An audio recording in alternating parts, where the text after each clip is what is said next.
I know that you originally got into the game, you know, singing, and obviously production is kind of what really, really took off. But you know, you had the $100 million hook.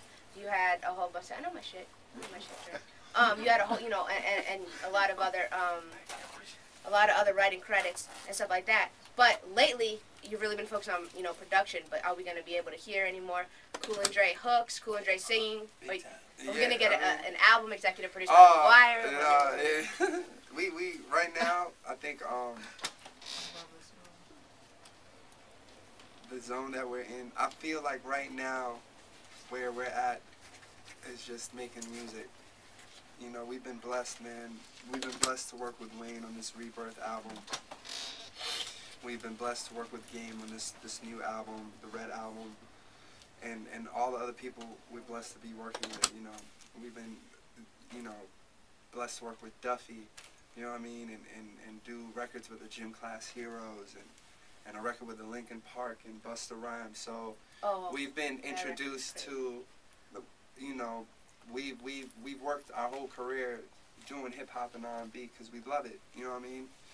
And I think we've shown that we can create music that can cross genres. You know what I mean? It's not like it's rock and roll music or it's hip hop music or whatnot. I feel as though we've come to a point in our career that we're making music that we feel can be, you know, performed by more than just a rap artist or more than just a R&B artist or just a rock artist, whatnot. We feel as though we're making music that anyone can get on and do. So we're so into that right now that, you know, me thinking about doing no hooks or anything is not really relevant right now because we're such in the zone doing it. And I get the joy doing it when we write records, you know what I'm saying? And I'll sing the melody for whoever we're working with to do it. I enjoy that, you know what I mean?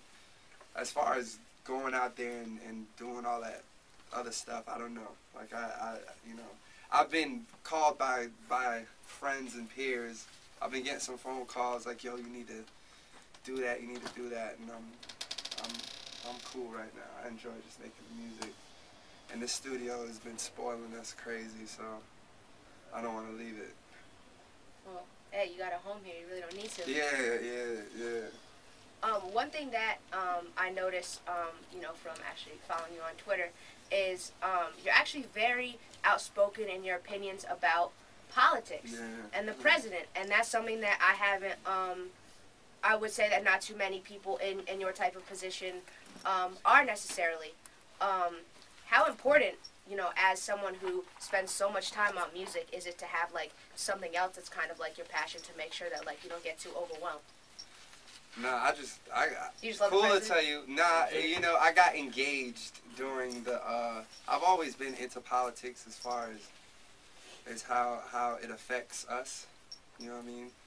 And I just became engaged during the Democratic primaries because I originally was one of those who was backing Clinton on the strength of Bill Clinton. I'm not ashamed to say it.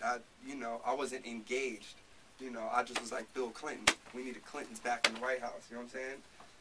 And then as the Democratic primaries went on, I found myself immersed in politics. Like all the televisions in my house was on MSNBC and CNN all day long. We were working on some of Latifah's album at my house. And she'll tell you, every television was on MSNBC or CNN.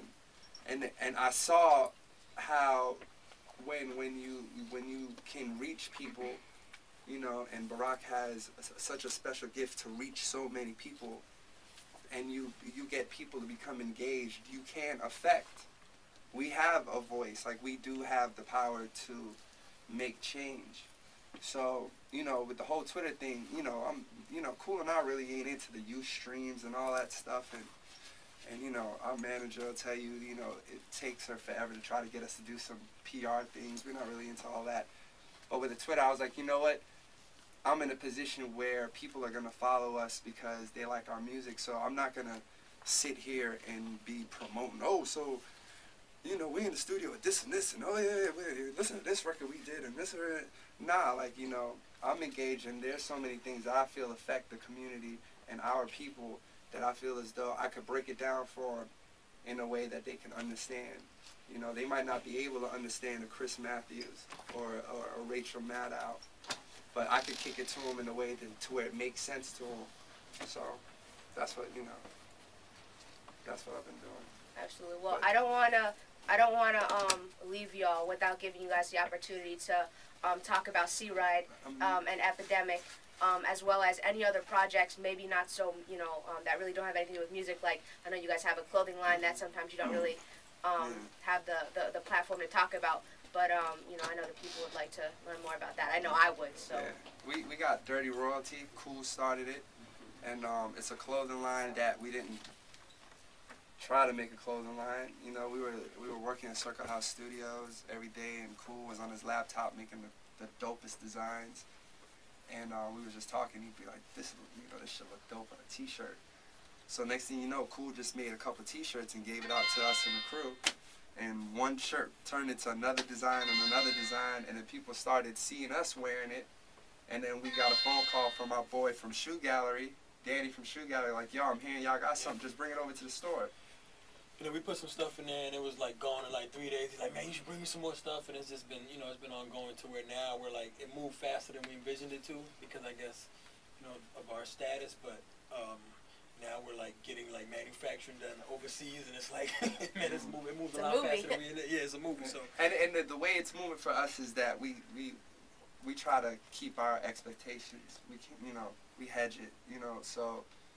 Everything, it's growing organically. Like, you know, it's in a couple stores around the country just because, you know, someone over here we knew did something of this and that. But we just hooked up with some new people that's really going to take our ideas to the next level, because we don't have as much time to really put into that. Itself, you know? Yeah. So we want to make sure it's done right. Yeah. So look out for Dirty Royalty. Look out for Sea Ride, Automatic Buy. That shit's coming. And then we got a new site that we launched recently called RachelDemo.com. Okay. It's a community-based website where me and Dre are actually there, and we listen to kids' music, you know what I mean, and give them our professional feedback on how we feel that, you know, they can make their records better. And you know, it's been popping off crazy. The community's up to like 15,000 sign-ups, and it's dope. So we're really excited about that as well. Dope. Well, cool, Dre. I appreciate the opportunity you guys gave me, even the new studio, the interview. You know that Jessie Maguire and the radio station, you know, will always support you, and it's a blessing to see you guys so successful yet so humble. And I really, I really hope that all the up-and-coming producers and artists that, you know, are either listening to this on the radio or watching this online somewhere, you know, they understand that just because, you know, you're getting money and you're successful, you still got to remain humble. And but it's definitely dope. But I appreciate the opportunity, and we appreciate you. Thank you very much. Peace and love.